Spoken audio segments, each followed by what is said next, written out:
our ever-loving Father, the core of every reason, the source of truth. You who made the earth and the heavens are the ultimate goal of every knowledge seekers, the infinite wisdom, the cause of all that is good. We are truly grateful for this opportunity to gather together as a community despite the challenges we face each day. Yet you remained and gave us strength to carry on the responsibilities of bearing intelligence and using them for better purposes. We now humbly ask you to join us in our endeavor to explore the wonders of life in the world for knowledge's sake, that in whatever we learn today, we become more grounded to you, who is truth, who is love. We pray that you bless our speakers, the fount of your infinite knowledge, that they can share something worthwhile despite the limited time we have. They can channel all they know and share to us the beauty and truth of living as your child. We pray that you guide our participants, the seekers of your boundless knowledge, that they may continue to persevere in the search and be deemed worthy to share what they learn from today's session. Sanctify us, O Lord, not because we are worthy of it, but because we believe in your love and mercy, that at the end of the day, we can take home something that's amazing and meaningful. This we ask and pray through Christ our Lord. Amen.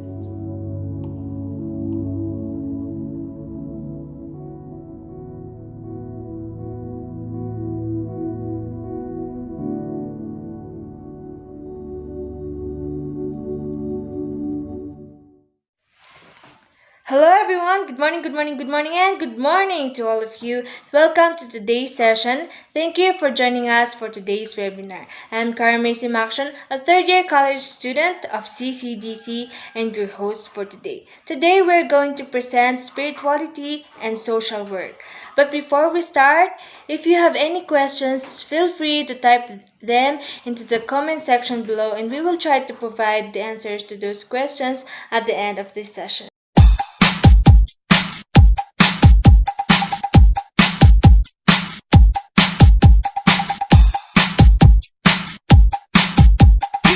DJ Almar.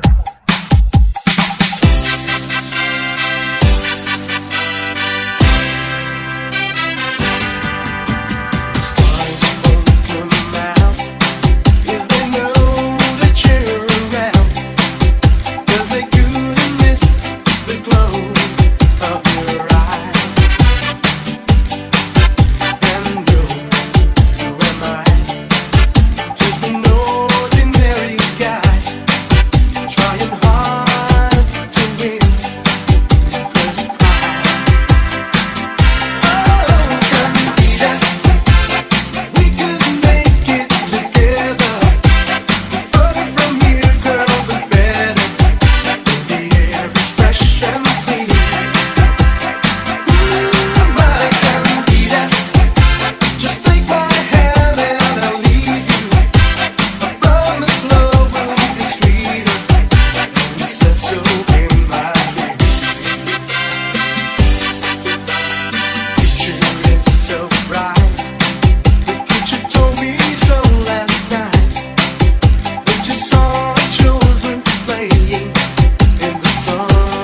Now, without further ado, please get your food, notebook, pen, find a place to relax and listen to our presenter, namely Miss Jen Katian, Miss Cheryl Alistag, Miss Mary Tangkiao, Miss Rose Ansadan, Mr. Stephen Bumakil, and Miss Janelle Amsi.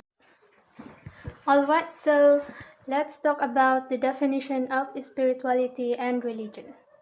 According to Decker 1993, spirituality is the search for purpose and meaning involving both transcendence and the immanence, regardless of religious affiliation.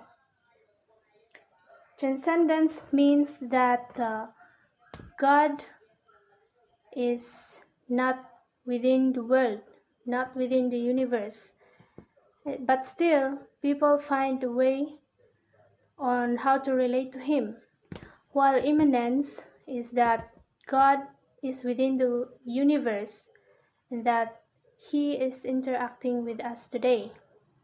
Decker wants to point out that spirituality is disregarding religious affiliations, wherein people search for purpose and meaning, either by transcendence or immanence. It is up to them on how they perceive God's existence with them. Next, let's take a look at spirituality in Protestant tradition, Roman Catholicism, and modern Orthodox tradition. In Protestant tradition, spirituality for them refers to as devotion or piety, or in short, their love and loyalty to God. Next, in Roman Catholicism, spirituality for them is living a life following the footsteps of Jesus Christ and also communion with God. While in modern Orthodox tradition, it refers to a person's life and relationship with God. Next, definition of religion.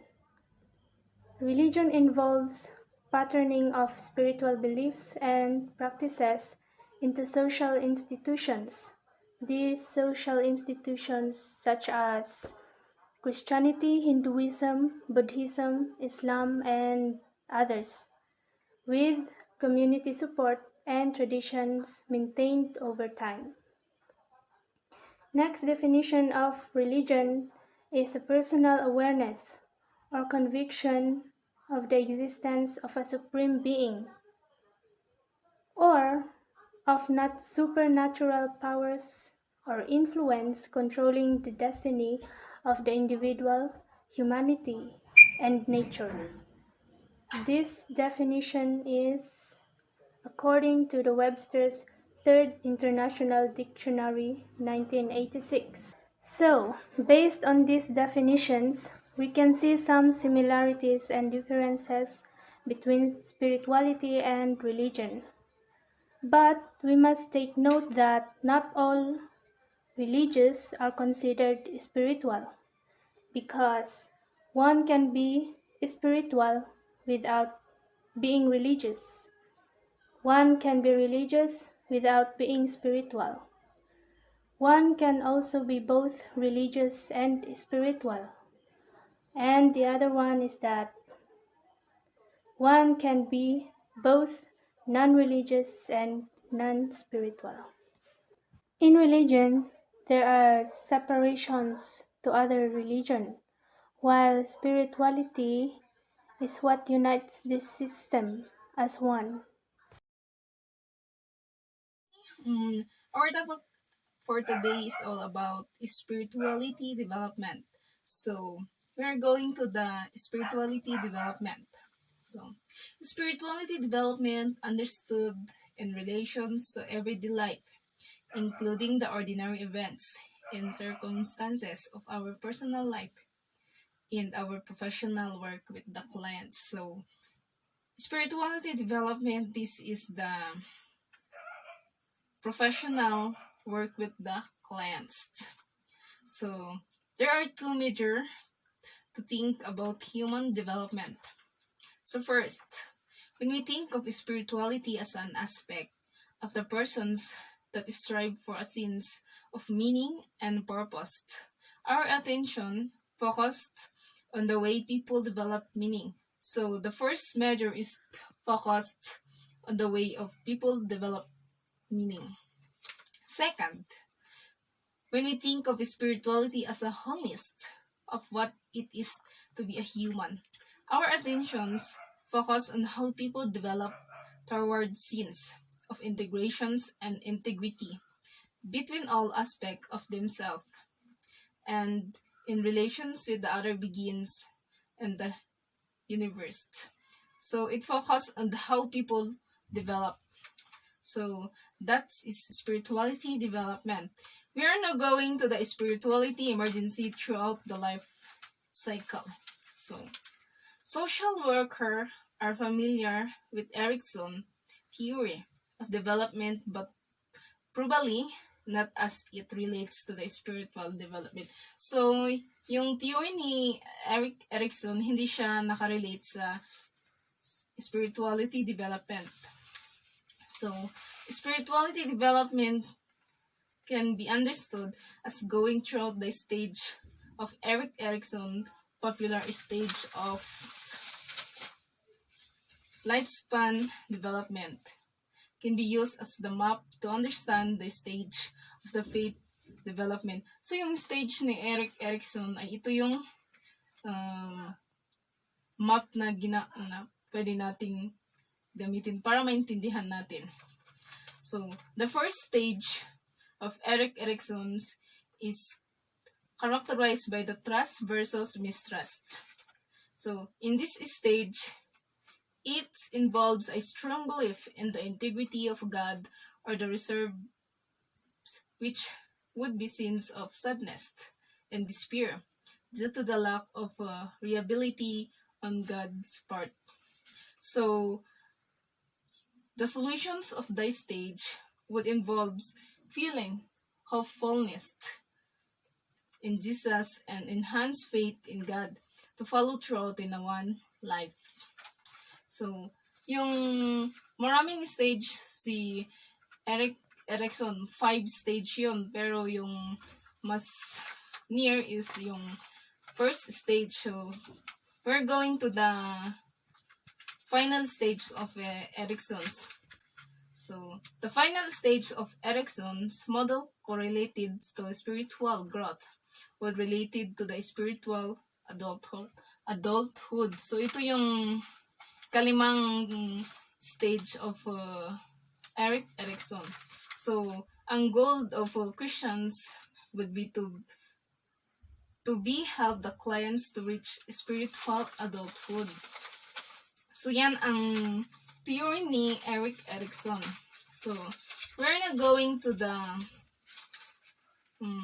Wilbert's Full of Consciousness has 3 major components. So, si Wilbert's may 3 siyang measure of components. So, first, the basic structures.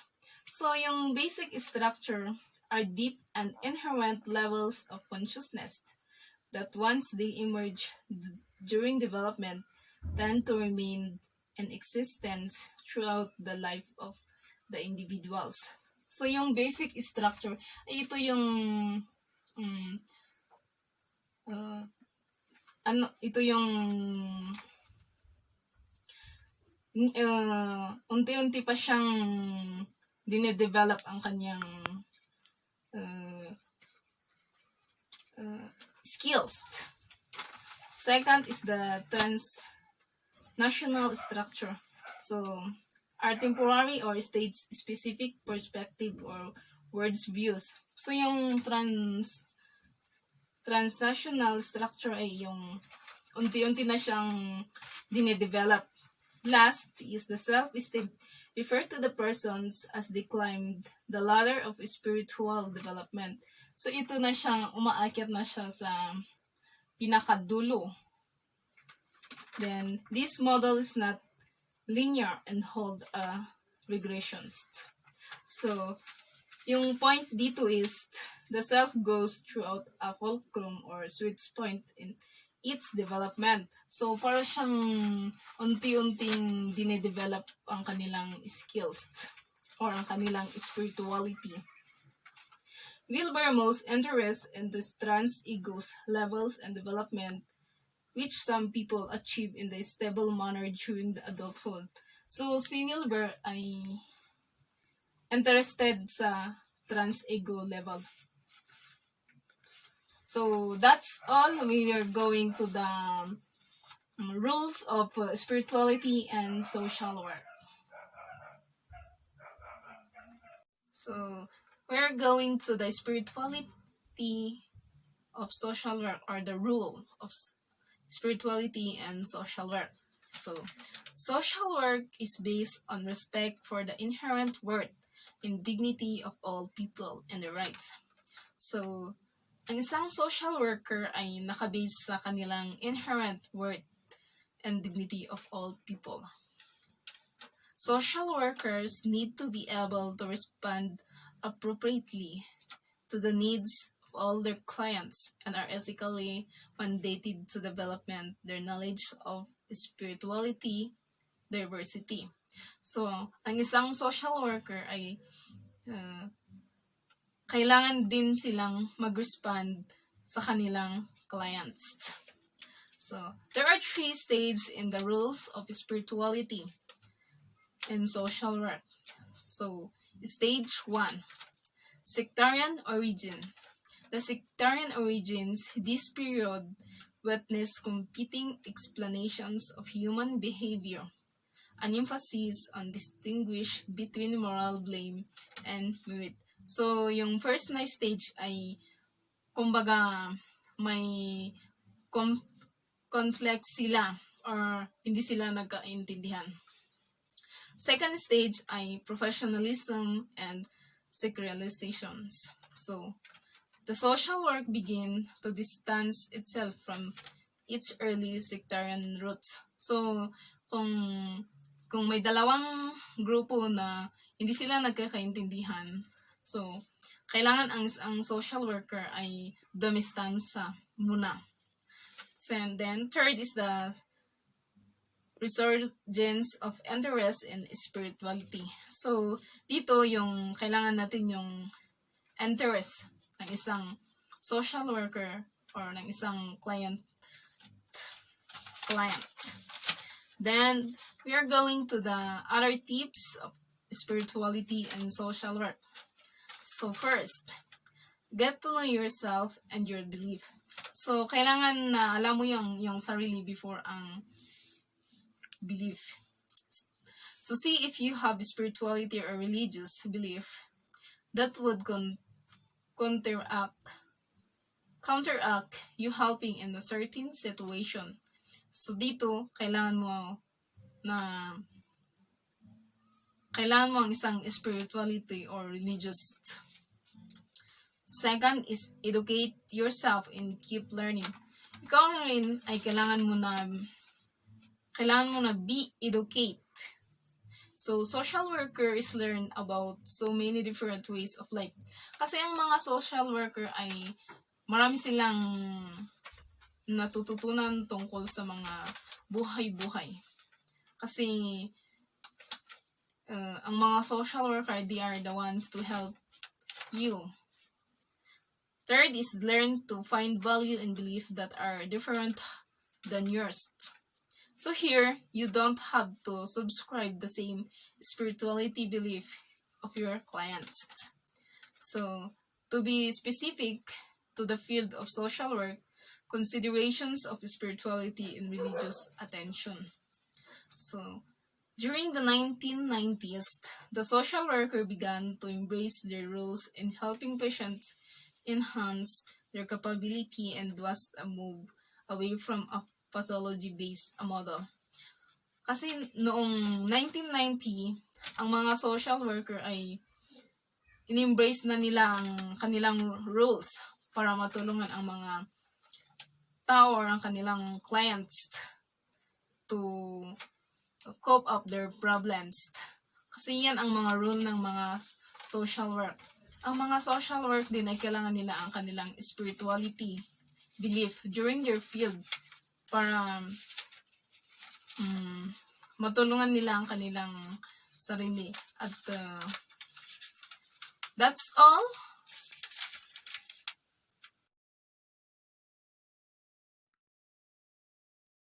Okay, once again, good afternoon, everybody. Today we are going to discuss about spirituality and diversity. Under this topic, we have this overview question. How do religious and spiritual traditions contribute to leadership roles of women that can be effective in building sustainable development in crisis conditions?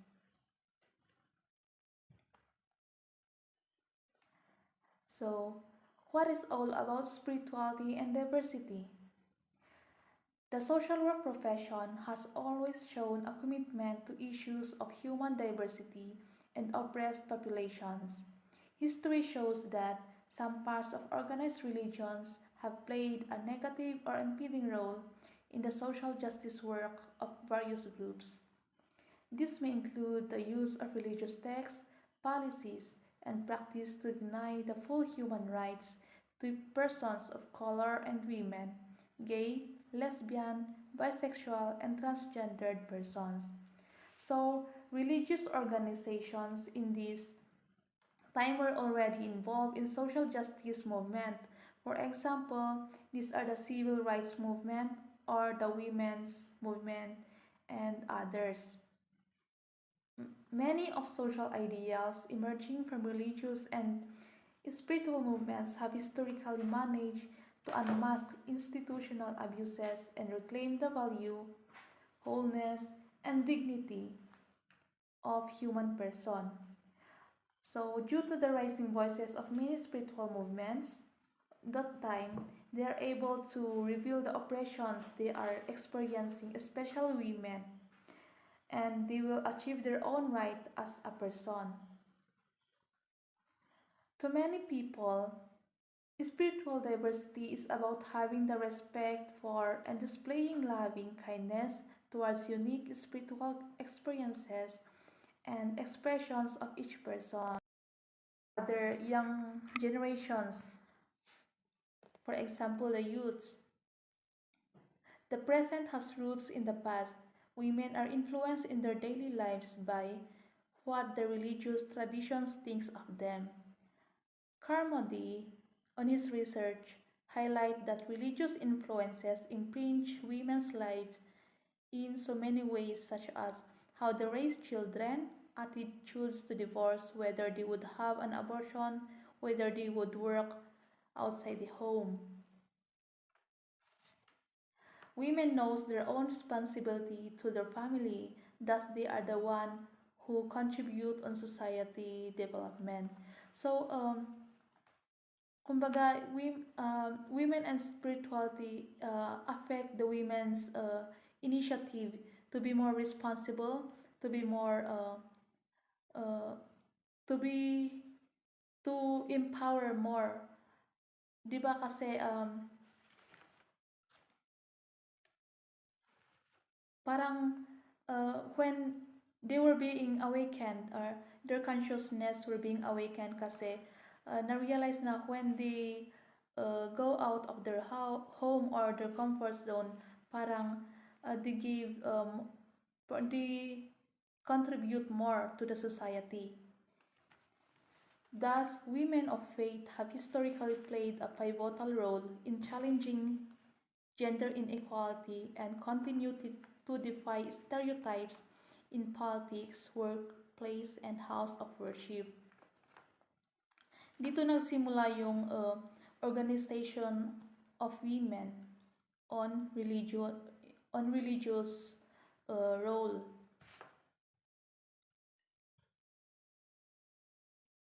Okay, next. These are the ways on how women of faith empowers others or kung paano natutulungan ng mga women ang ibang tao or the young generations. First, shaping and elevating feminist theology. or the struggles and the challenges of the women, or the challenging misunderstandings or misinterpretations of religious texts that have justified segregating society along gender lines, and feminist theologians have surfaced the issue of gender inequality. Kumbaga, ito yung naging dahilan kung bakit naabot nila yung kung bakit nila nalabanan yung gender inequality. Second, holding leadership in faith communities. More women are redefining leadership, providing important role models for young congregants, and pushing to transform gender inequality from within the religious traditions. So, the thought or the teach the others to be more to be a role model in the society. Kumbaga, sila yung in order to attain leadership, they must have the qualities. For example, they must participate and they must be active in the society. Next, the fighting against sexual harassment. Fighting against sexual harassment was been built due to the starting of the Me Too movement during the American period, which was built to destigmatize survivors of sexual violences. Next, the serving in public offices from underrepresented religions. In this phase, number of women running for elected office is increasing at an unprecedented rate. So, dahil nga naabot nila yung gender equality, women now are able to be elected or to participate on elections. So some of women are the leaders, or they are the officials governing the society. And lastly, leading advocacy for immigrants and refugees. Women of faith have called for immigrant justice in their local communities and beyond. So parang they are the advocate for change in terms of immigrants or refugees. Lastly,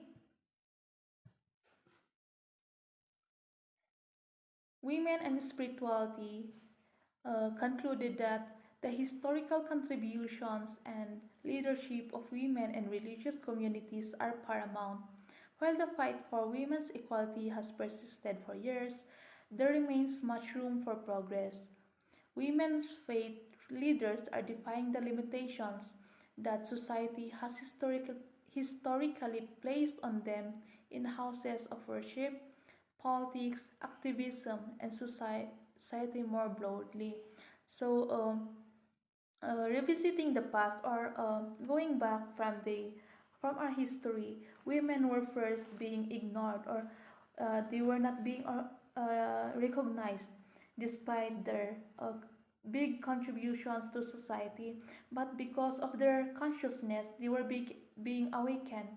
So they form, or they organize a women's movement and fight for their rights, and that was started the gender equality, so they can now participate on society freely. Moving forward, women will continue to rise in all areas of public life, and in faith communities in particular, as an integral part of the rising tide of women's leadership and continuing fight for gender inequality. So, after all the process of fighting against gender inequality, women now have achieved it, or they now attain their rights. So they can now have they can now have the right to lead, to be the leaders of a society, and this drives them to be more responsible in their community. That's all. Only recently, for 6,000 years ago is recent in the age of humankind, has the earth and the female perspective been ignored. A growing number of people are looking to the past through women's spirituality to find new visions for the future. They remember the eternal rhythms. They draw strength from the creation of their own goddesses.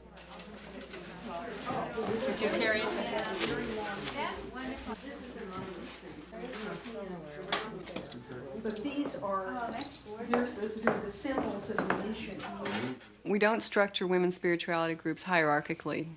It's simply women in a neighborhood who might meet once a month with the full moon or the new moon to celebrate things that are happening in their lives or the lives of their children or their family, or to mark the passages of the sun, the moon, the earth, to celebrate the earth's holy days, the solstices, the equinoxes. And it's our creativity, it's our expression of who we are and what we feel and how we relate to the earth and to the people we love. Okay, so next let's talk about homosexuality and sexual orientation diversity. When we say homosexuality, it refers to attraction between people who are the same sex. The most common synonym is gay or lesbian. Gay usually means a man being attracted to another man, while lesbian means a woman is attracted to another woman. Queer is a broad term that refers to someone who is not heterosexual, attracted to opposite sex or cisgender, having a gender identity that corresponds with their assigned birth gender.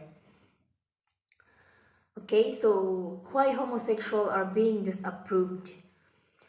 At different times and different cultures, homosexual behavior has been variously approved of, tolerated, punished, and banned. Judeo-Christian as well as Muslim cultures have generally perceived homosexual behavior as sinful. Many Jewish and Christian leaders, however, have gone to great length to make clear that it is the act and not the individual or even their inclination or orientation that their faith prescribe. Naniniwala sila na it is a sin to become heterosexual. Kasalanan kung ikay naniniwala yung mga religion na kasalanan na maging isang gay or lesbian, kaya hindi nila ina-approve yung mga the same sex marriage, yung mga ganon. And not only sin, but they believe also that God only make two gender, which is the boy and the girl. So, ganun nga. And next, the LGBT rights. People around the world face violence and equality, and sometimes torture, even executions, because of how they love, how they look, or how they are. Sexual orientation and gender identity are integral aspects of ourselves and should never lead to discrimination or abuse. Human Rights Watch works for lesbian, gay, bisexual, and transgender people's rights, and with activists representing a multiplicity of identities and issues. We document and expose abuse based on sexual orientation and gender identity worldwide, including torture, killing, and executions, arrest under unjust laws, unequal treatment, censorship, medical abuses, discrimination and health and jobs and housing, domestic violence, abuses against children, and denial of family rights and recognition. We advocate for laws and policies that will protect everyone's dignity. We work for a world where all people can enjoy their rights fully. So, because of this discriminations, unequal rights to everyone, especially to LGBT, a law was imposed to protect the oppressed from discrimination. Oppressed from discrimination.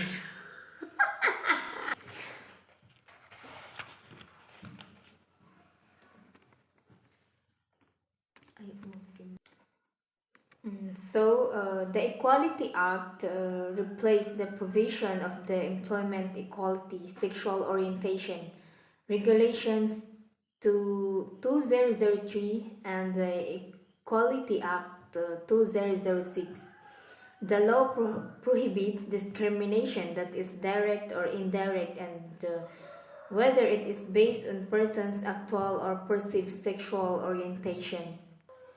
This act was made to protect the oppressed from discrimination.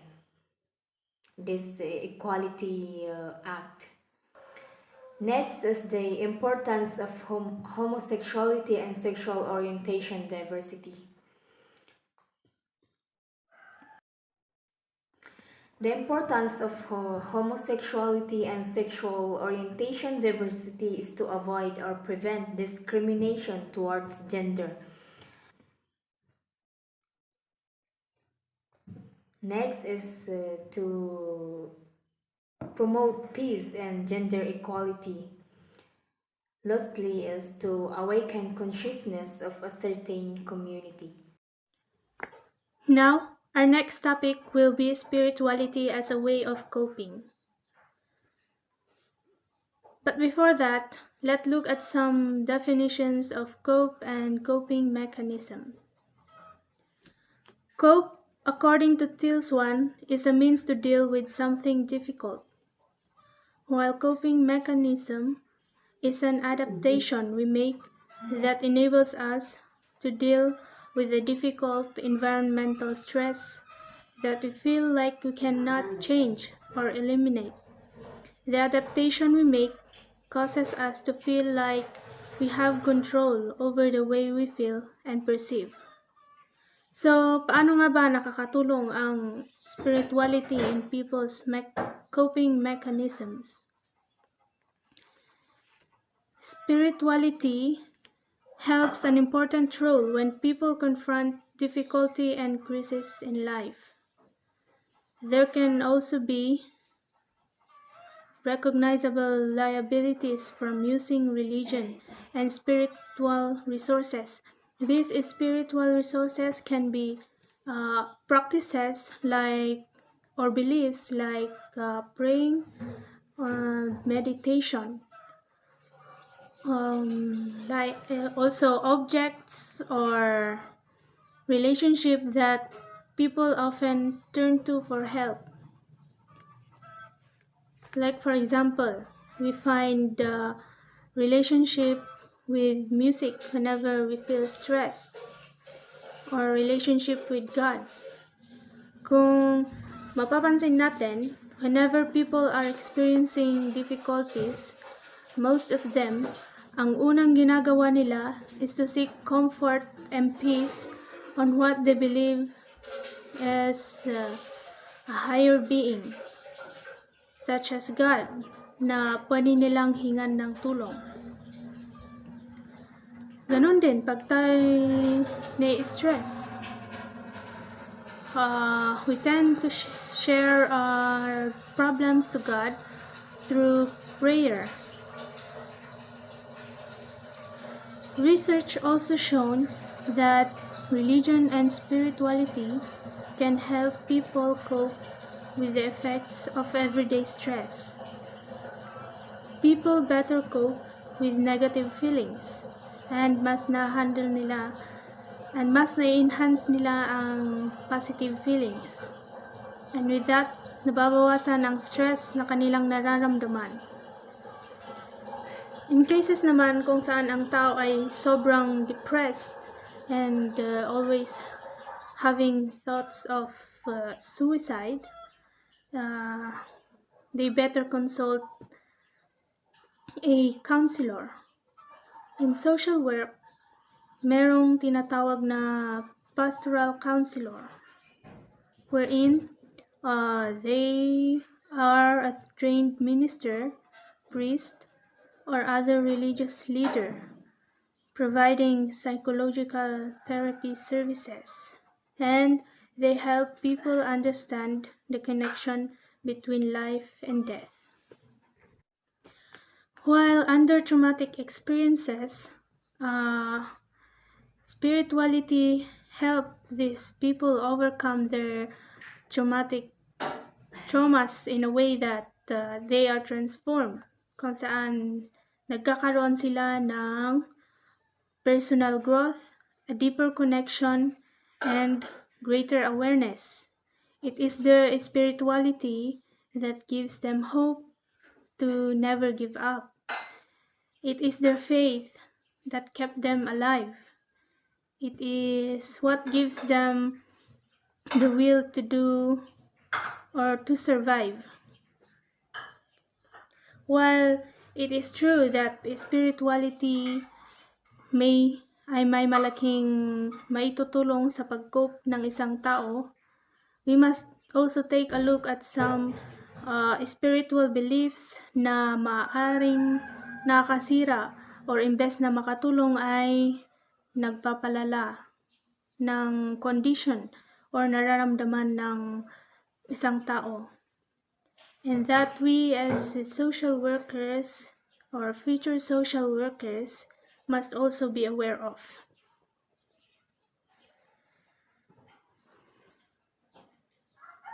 On the study conducted by John Stone and his colleagues, they found out that those in negative spirituality group reported that they significantly experience worse pain as well as worse physical and mental health. While those with under positive spirituality, it was reported that they have better health. On the table, negative spiritual beliefs are those who feel abandoned or punished by a higher power. For example, ito yung mga taong naniniwala na they do not do something right, and that whenever they do kapag sila ay nagkasala, they believe that God won't forgive them. Hindi na sila mahal ng Diyos, and He will not become supportive of them. While under positive spiritual belief, ito yung group of people na hindi na naniniwalang ang mga challenges na binibigay ng Diyos ay punishment.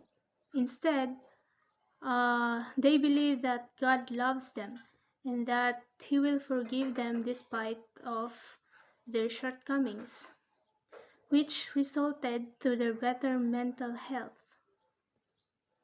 Among the individuals with negative spiritual belief, also were reported that they have less participation in religious practices. Hindi sila gaanong pumupunta sa simbahan, ganon, and have lower levels of positive spirituality. Another example na masasabi kong negative spiritual beliefs is when people believe that it is only God that can heal them from an illness. Kaya ang nangyari, hindi sila tumatanggap ng medication. And so, when social work faced with these kinds of clients, ang ginagawa nila, they link these clients to pastoral services or spiritual workers, and they will be the ones to help these clients or person to become willing to be open and try medication. That's why in social work, it's really important for us to include a spiritual dimension in the bio-psycho-social framework. Bio is looking at the basic needs of our clients, like food, clothing, shelter, etc.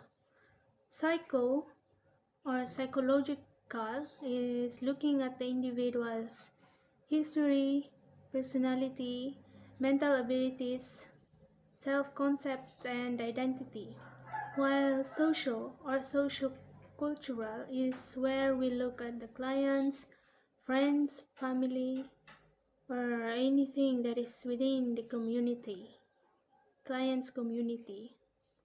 Because these four areas, bio, psycho, social, and spiritual, greatly contributes to the client's current functioning and mas na-enhance ang helping relationship with the client. Before we move on to the next topic, let's watch this.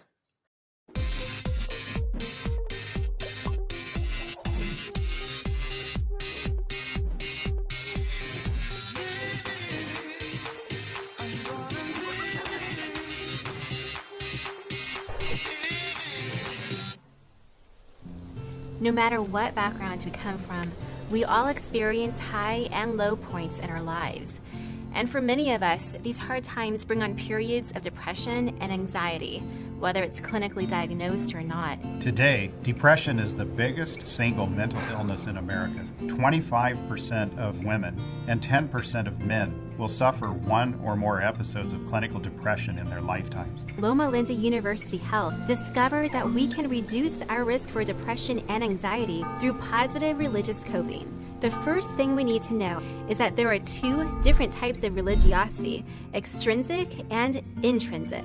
Extrinsic religiosity is doing religious things because you think you'll get something out of it. Two broad areas that they found were going to church primarily for social reasons and praying in order to relieve your own suffering. Intrinsic religiosity focuses on others rather than on ourselves and is beneficial to our health. The healthy aspect is thinking about what can I do for others? How can I help other people? It's the two great commandments, love God, love your neighbor. The research team found that the direct health benefits of positive religious coping are living longer, having lower blood pressure, and lowering the risk for depression and anxiety. So how can we incorporate positive religiosity into our lives, no matter what our personal beliefs? Our first tip is to see how we can help those around us, like our family, friends, and coworkers. We should ask ourselves, how can I help someone else have a great day today? And then take action. The second tip is to look for the benefits we can find within our hard times and challenges. We should ask ourselves, what does God want me to learn from this? What are the potential good outcomes? And what kind of support can I seek from God when I'm faced with a crisis? There are your tips for the day on how you can live healthier longer. Now let's go to forgiveness. The word forgiveness in Sanskrit translates to surrender. So it is not a condoning of behavior. It is actually a releasing of energetic hold or binding that is freeing to the person who is doing the forgiving. It simply means letting go, forgetting the past, and move on. Next, diba?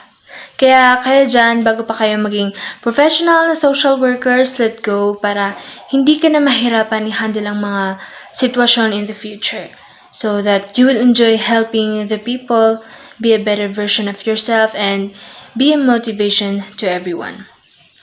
We can say that it is not easy to forgive and forget all the pains they have imparted in our lives. But if we try harder and there is God within us, nothing is impossible in Him. It may leave a scar, but trust the process. At the end, it will make you feel better and enjoy your life to the fullest. Challenges. So, challenges ang linagay ko dito dahil ito yung mga dahilan kung bakit nahihirapan tayo na i-forgive yung mga tao. First is trauma. Halimbawa na lang is you experience being left by your partner and had an affair, 'di ba? Mahirap talaga ang sakit, 'di ba? And second, physically abused. Yung ginawa kang punching bag ng tatay mo, ng partner mo, o yung mga kung sino man dyan na tao, 'di ba? Yung talagang sinaktan ka physically, yung katawan mo yung sinaktan nila. So, emotionally abused, yung alam mo na yung katotohanan, pero nagsisinungaling pa siya. 'Di ba meron may mga ganito sa mga mag-boyfriend, mag-girlfriend, 'di ba? Kaya maraming sakit, may mga umiiyak-iyak, 'di ba? May mga ganun. Or minsan din yung mga kaibigan mo, yung sinisiraan ka pala pag nakatalikod ka, 'di ba? Yung sinasabi nila sa mga tao na, "Uy, huwag niyong kaibiganin si ganyan, huwag lapitan si ganyan. Alam niyo ba na lumalabas siya gabi-gabi, nakipag-meet siya sa mga kasama niya, nakipag-inuman siya sa mga hindi niya kilala," 'di ba? Ganyan. Pero yung totoo, yung sarili pala nila, yung dinedescribe nila, hindi yung tao. Sinisiraan lang nila kasi naiinggit sila. Kasi mabait siya, maraming taong nagmamahal sa kanya, 'di ba? Emotionally abused. And fourth is sexually abused. Ito yung pinagsamantalahan ka ng siguro pamilya mo, yung partner mo, or binabastos ka ng mga kasama mo, 'di ba? Yung tinititigan ka, yun yung mga time ng pambabastos din, ganon, sexually abuse, ganyan. So, criticism. So, dito naman, halimbawa naman nito is, yung simula nung bata ka pa hanggang ngayon na malaki ka na is, sinasabihan ka ng, ang bobo mo, tamad-tamad mo, tanga-tanga mo, wala kang kwenta. Yung feeling na parang wala kang inaambag sa mundo. Yung ganon, 'di ba? So, maki-question ka talaga. Maraming questions na papasok sa isip mo, 'di ba? So, yun yung ang hirap-hirap na challenges, kung yung mga dahilan kung bakit ayaw mo na i-forgive yung tao, mga yan. Kasi, syempre, sinaktan ka ng sobra-sobra na talagang parang sinira yung pagkatao mo, 'di ba? Nawalan ka ng confidence, nawalan ka ng mga kaibigan dahil sa kanila. 'Di ba mahirap i-forgive yung mga ganon? So, what if you are the one who needs forgiveness? Paano kung ikaw yung nangangailangan ng pagpapatawad dahil may sinaktan kang tao? Number 1 is speak sincerely. If you apologize, ipakita mo or iparamdam mo na totoo lahat ng sinasabi mo para maniwala talaga siya at baka may pag-asa pa na patawarin ka niya. Number 2 is stop pride. Kung humingi ka ng tawad, accept your mistakes. Huwag mong ipagpilitin na wala kang ginawang masama dahil pinapalala mo lang yung sitwasyon. So, accept kung ano man yung mga ginawa mo talaga. Alam mo man na mali o hindi, o tama yon, napabayaan mo na. Number 3 is don't blame the person. Kung alam mong may ginawa rin siyang mali, hayaan mo na. Palagpasin mo na, unawain mo na lang para maging maayos na ang lahat. So, don't blame the person. Number 4 is don't force the person. Kung gusto mo na patawarin ka ng tao, huwag mo siyang pilitin na, sige, nasabing, sige, okay na tayo. Kasi it takes time na ma-heal yung sakit. Just respect, or as long as you're sincere with your words, then wala ka nang dapat pang ikabahala. Kasi, 'di ba, kung ikaw rin mismo, pag pinilit ka rin ng kasama mo na, patawarin mo na ako, ganyan, 'di ba maiinis ka rin, lalong-lalo na kung nasaktan ka talaga ng sobra. So, don't force the person. So, punta naman tayo sa how to forgive. So, number 1 is identify the needs. Dito is, you have to know what really is the effect of forgiving someone. Kung sino ba yung nangangailangan ng pagpapatawad mo, ganyan. So, number 2 is have faith and trust the process. So, trust in Him, surrender your fears and pride and bitterness. Concentrate on your spiritual growth. So, madalangin ka lang and everything will change and everything is possible in Him. Number 3 is try to let go. Help yourself to let go and try harder to forgive someone with all your heart. But do not force yourself. Take it slowly and you will surely get what you deserve.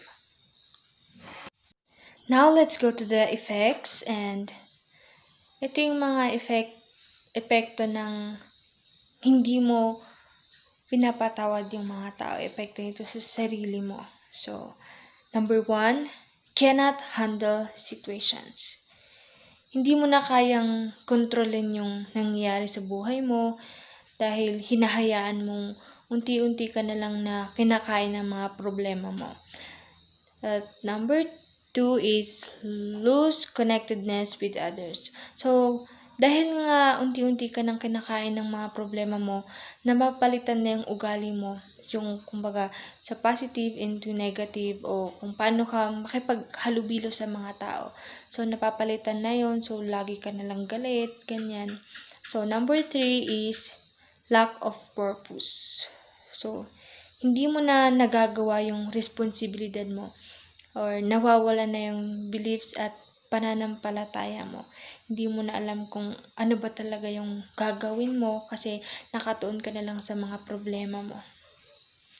Number 4 is stress or depression.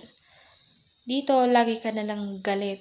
Iniisip lagi yung mga sakit na umabot na sa oras na hindi mo na kaya dahil sinasarili mo at hindi mo sinusurrender, then it can lead to stress or depression na pwede ka na rin mag-attempt ng suicide, mabaliw, o mag-engage sa illegal deeds o mga gawain. Diba? So, number 5 is cannot enjoy present life. Hindi ka na masaya, nawawalan ka na ng emosyon. Kumbaga, kung masaya ka noon, pero dahil nga sa mga nangyayari sa'yo, sa galit mo, sa bitterness mo, yung nawawalan ka na ng emosyon. Yung wala lang, kung anong ginagawa nila sa'yo, wala. Hindi mo na iniisip yung kung ano man yung ngayon at kung ano yung mangyayari bukas dahil nga nakakulong ka pa sa nakaraan mo. What to do when you cannot forgive someone? Number 1 is practice empathy. Try to understand the situation, kung ano ba talaga yung dahilan at bakit niya yun ginawa sa'yo, bakit kanya sinaktan. Kasi hindi natin alam, baka may problema siya noong araw na yon, kaya nagalit na lang siya bigla sa'yo, o pinagsabihan ka ng mga masasamang salita, diba? So, practice empathy and try to understand the situation. Number 2 is consider the consequences. Isipin mo muna kung ano ba yung magiging epekto nito sa sarili mo, kung hahayaan mo ba na masaktan ka lagi, diba? So, isipin mo kung ano ba talaga yung mangyayari sa'yo in the future pag hindi mo pinatawad yung tao na yon. And number 4 is pray. Yes, this is very important to us. So, talk to God, ask for guidance and help kung ano ba yung mga mas mabuting gawin mo, kung ano ba yung desisyon na makakabuti sa lahat, diba? So number 5 is seek help. Try to approach a friend or guidance counselor or those people na alam mo na makakatulong talaga sa'yo para mabawasan yung mga dinadala mo, yung mga hinanakit mo, yun, i-approach mo yung tao na komportable ka na sabihin lahat ng problema mo, yung alam mo na hindi ka niya sisiraan or yung hindi niya dadagdagan yung problema mo. So, punta naman tayo sa how to forgive. So, number 1 is identify the needs. Dito is, you have to know what really is the effect of forgiving someone. Kung sino ba yung nangangailangan ng pagpapatawad mo, ganyan. So, number 2 is have faith and trust the process. So, trust in Him, surrender your fears and pride and bitterness. Concentrate on your spiritual growth. So, madalangin ka lang and everything will change and everything is possible in Him. Number 3 is try to let go. Help yourself to let go and try harder to forgive someone with all your heart. But do not force yourself. Take it slowly and you will surely get what you deserve. Now let's go to the benefits of forgiving someone. So, number 1, less anxiety and stress. So, dito wala ka nang problemahin o iisipin. Kumbaga, nakakapagpahinga na ng maayos yung utak mo, yung sarili mo, yung katawan mo, o wala na yung sakit na kinikimkim mo ng ilang taon, diba? So, number 2 is improve self-esteem. Masasabi natin na dahil sa panghusga ng mga tao sa paligid natin ay may malaking epekto sa atin, diba? Nawawalan tayo ng tiwala sa sarili natin. But, if you forgive, unti-unting babalik yung confidence mo o maayos ka ng nakipagkwentuhan sa mga tao or you're starting to believe in yourself, your abilities, mga strengths mo, kanyan. Number 3 is healthy relationship. You're starting to build a good relationship to everyone, diba? You're starting to trust and respect everyone. You are filled with happiness, joy, and love. And you start to relate yourself to others in a positive ways. Diba? So, nakipagbiruan ka na sa mga tao, sa mga kasama mo. Ganyan. So, number 4 is work well. So, you're changing your negative mindset into positive, and that makes your work or job be done in an simple and organized work or manners, ganyan. So,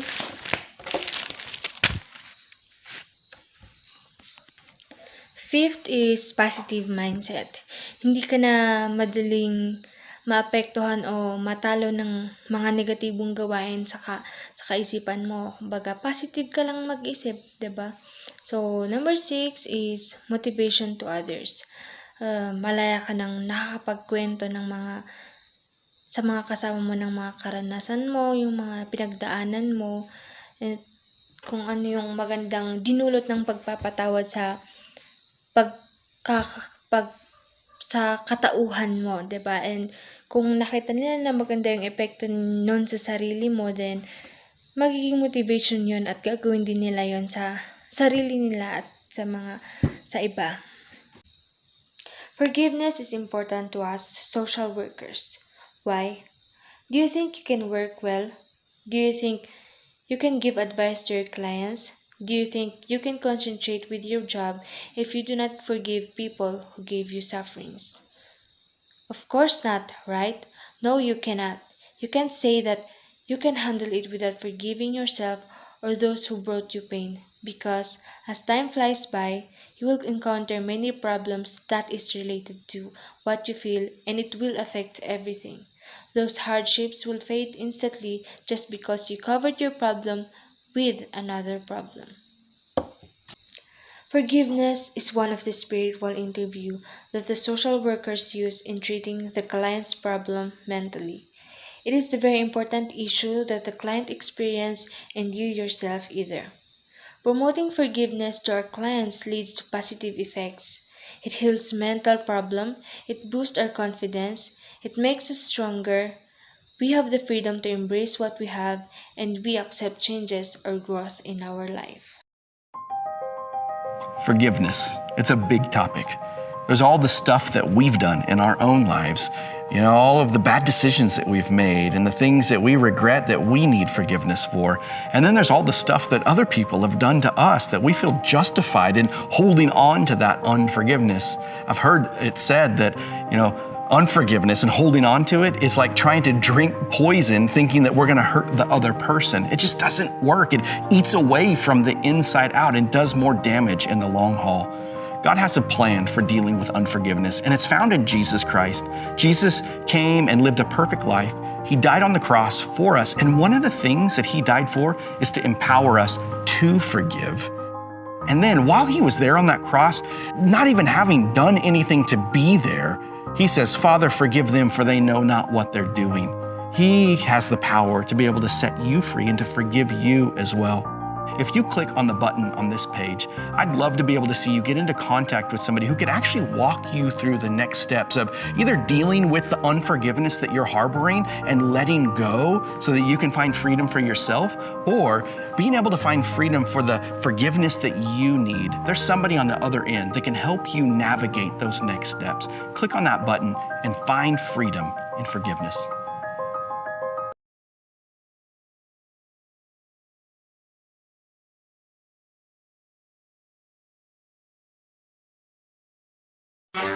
Right?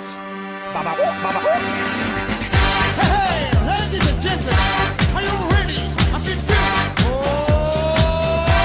yes. Oh, my love, I wanna make you move. Hey, hey, baby, all night long. My song is back on, baby, and everybody say with me. I gotta feel good, baby. Ha ha.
diggy, diggy, diggy, pound.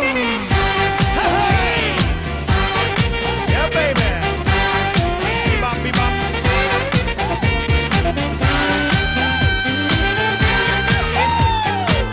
Oh, yeah. Right.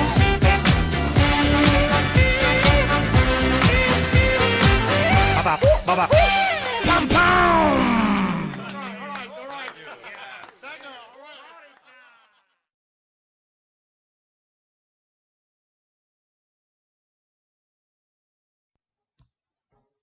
So, hello everyone. I will be the one who will discussing spirituality and substance abuse. So, what is substance abuse? Substance abuse, also known as drug abuse, is the use of a drug in amounts or by methods which are harmful to the individual or others. It is a form of substance-related disorder. Differing definitions of drug abuse are used in public health, medical, and criminal justice contexts. In some cases, criminal or antisocial behavior occurs when the person is under the influence of a drug, and long-term personality changes in individuals may also occur. In addition to possible physical, social, and psychological harm, the use of some drugs may also lead to criminal penalties, although these vary widely depending on the local jurisdiction. So, criminal penalties is using marijuana and cocaine.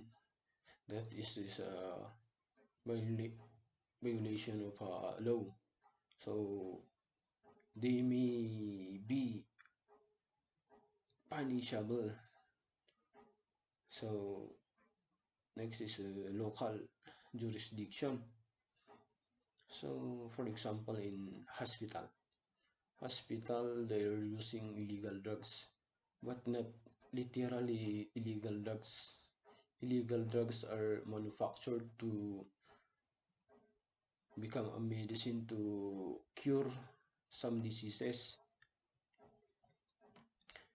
Drugs most often associated with these terms included alcohol, marijuana, cocaine, and opioids, and other drugs.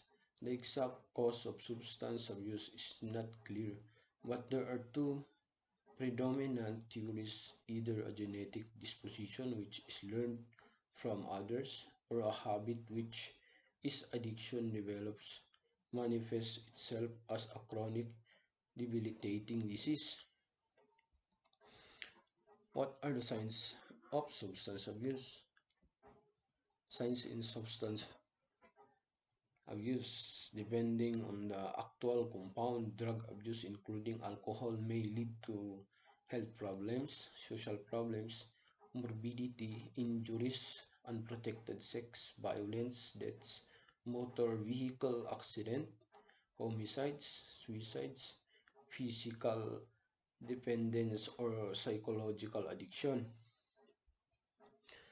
There is a high rate of suicide in alcoholic and other drug abusers. The reasons believed to cause the increased risk of suicide include the long-term abuse of alcohol and other drugs, causing physiological distortion of brain chemistry as well as the social isolation. Another factor is the acute intoxicating effects of the drug may make suicide more likely to occur.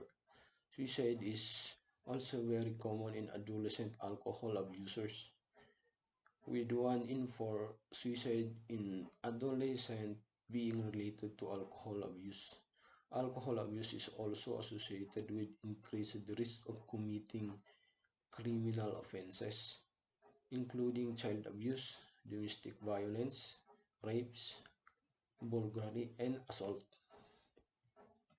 Influence of alcohol in criminal offenses. Child abuse. When a parent or the caregiver, whether through action or failing to act, causes injury, death, emotional harm, or risk of serious harm to a child, will fall as a child abuse. Domestic violence, a pattern of abusive behavior, maintain power and control over another. So one example of this is a domestic helper or an OFW. So he is being maltreated by his boss. So that is a kind of domestic violence because the boss maintain the power and control over his domestic helper. Kinds of domestic violence: physical abuse. So physical abuse is an act of kicking, punching, slapping, or any kind of thing that can harm man and women will fall as physical abuse. Emotional abuse. Emotional abuse is example is name calling. For example, we as an Igorot na tinatawag ng mga taga lowlander na ita at may buntot. That is an example of emotional abuse. Sexual abuse. Sexual abuse is you are forcing someone to have sexual intercourse, is an sexual abuse. Economic abuse. Economic abuse is for example, work with no pay, like slavery. Next is spiritual abuse. Spiritual abuse is like belief manipulation. Belief manipulation. For example, ako na isang kankanaoy, tas may kaibigan ako na isang Ibaloy, tas pinoportray ko yung beliefs namin na kankanaoy at binamanipula ko yung beliefs nila na Ibaloy, na parang ini-introduce ko sa kanya yung beliefs ng isang kankanaoy is spiritual abuse. Next is rape. Rape is committing sex with someone without their consent. So rape is ito yung pinipilit mo yung isang tao na mag-sex kayo pero ayaw nila. So that will fall as an rape. Vulgarity is using force to illegally enter into a structure for the purpose of stealing or committing something other crime. So tulad ni, for example, is parang robbery rin to, o theft. So pagnanakaw. Next is assault, a violent onset or attack with physical means as blow, weapons. Is for example is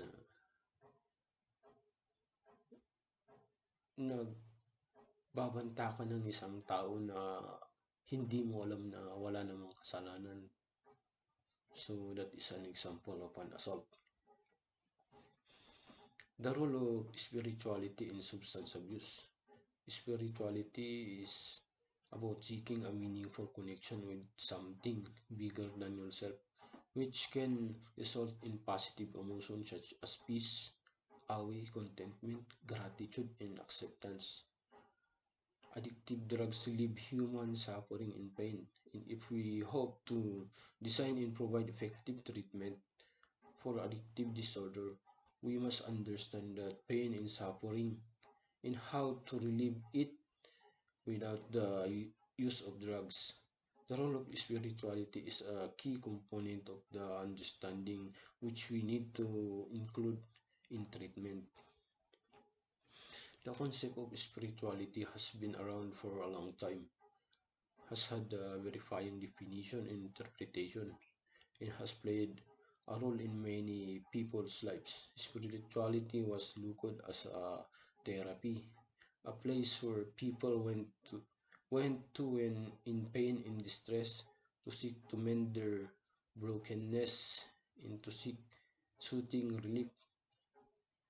Others have described it as a fundamental human drive for transcendent meaning and purpose that involves connectedness with oneself, others, and an ultimate reality or a way to be. One common translation for spirituality is that it is our breath, our life, or essence. It is who we are. Spirituality has played a major role in self-help recovery programs and treatment or substance use disorder addiction for a long time as well. So the role of the spirituality is giving a positive emotion, uh, giving a peace of mind that will help drug abusers to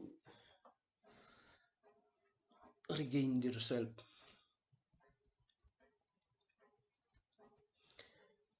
Spirituality role in substance abuse, giving you as a sense of purpose. So this is a this is like giving you the opportunity to see the sense of your life or what is your role as an individual in your society. Next is making a contribution. This is the best part role of spirituality in substance abuse. Helping another people as a way to help yourself.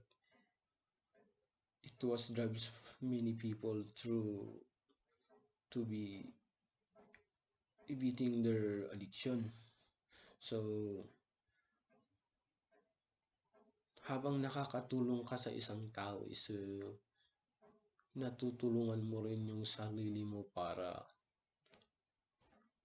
mawala yung pagka-addict mo sa isang drugs, parang ganun. Next is bringing mindfulness to your recovery.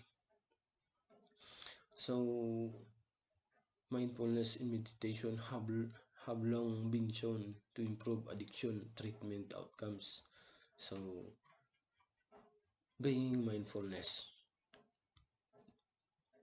is coping skills that can help replace negative behaviors. So parang magiging open-minded ka lang para mawala yung negative behaviors mo. Next is connecting to greater than yourself. So bringing an isolated person back to the revelation that they are not alone, even when they are by themselves, is a spiritual idea that helps many people in dealing with their addiction. Many people isolate when they engage in their addictive behavior, and that isolation can drive them further into their addiction. So like connecting greater than, they are saying greater than as a human is they are talking about God. So why we don't we open our mind to the words of God to become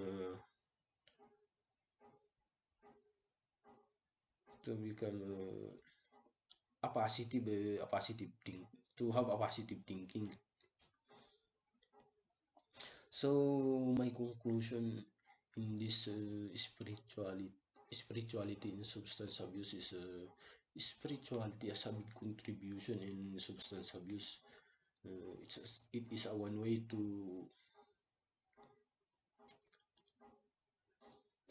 improve a human that are drug abusers to open their mind in to have a positive perspectives in life and to have a peaceful mind.